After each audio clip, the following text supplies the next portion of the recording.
would have to have the financial wherewithal to be able to go through the degrees and everything like that. In other words, if you were, say, at the poverty level or near that, they probably would not recommend that you join, because like when I went through the Blue Lodge, it cost me about $150 just for the degrees, and that was in 1975 dollars. So I don't know what it would be today, but I'm sure it's more. Now, okay, so let's say you've entered into your committee and you've had this committee report, and they go back and they tell the lodge what they think. Then the whole lodge votes, and they have a ballot box with white squares and black balls. And if any of you ever wonder where the expression blackballed come from, that is a Masonic term. Because if even one black ball ends up in the ballot box, you will not be allowed to join. Because they quote that one Bible verse where it says, "Behold how good it is and how pleasant for brethren to dwell in unity." And they say if even one Mason doesn't like you or doesn't think you're a decent person, you will not be allowed to join that lodge. You could go and try another lodge, but you would not be allowed into that lodge if even one black ball was given.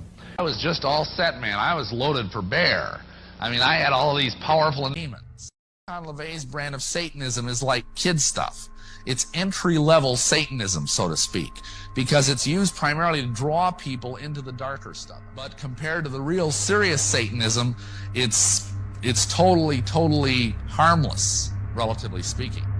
I had realized that the most efficient way, the most powerful way to acquire occult knowledge was, in fact, to become a witch. Now, that might seem a pretty broad jump from being a candidate for the ministry to becoming a witch, but that's what I did. I mean, I had all these powerful initiations, and I understood all these powerful experiences, and this basically took me over what is called the abyss. Now, that's an occult term. Once you get over the abyss in occult progress, in ceremonial magic, you transcend good and evil.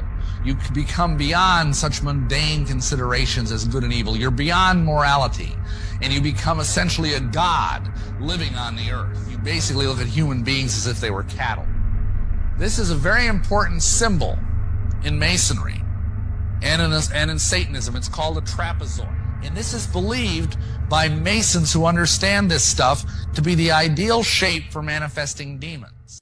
I had to become a Freemason, because you can't get involved in Satanism on the hardcore level without first being a Freemason. That was my official shrine portrait, which they took as part of my initiation. I was ready to become involved in hardcore Satanism. What did that mean? Well, that meant I had to sell my soul to the devil.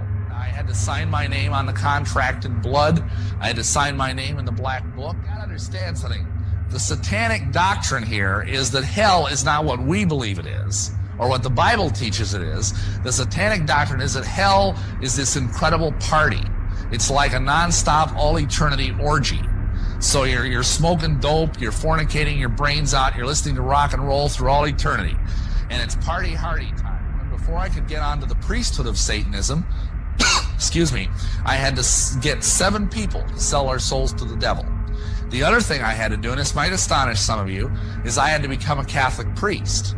I had to go back to my original vocation, because you cannot be a satanic priest unless, first of all, you're a Catholic priest. And if that surprises you, I just suggest that you go and you read some of the medieval literature.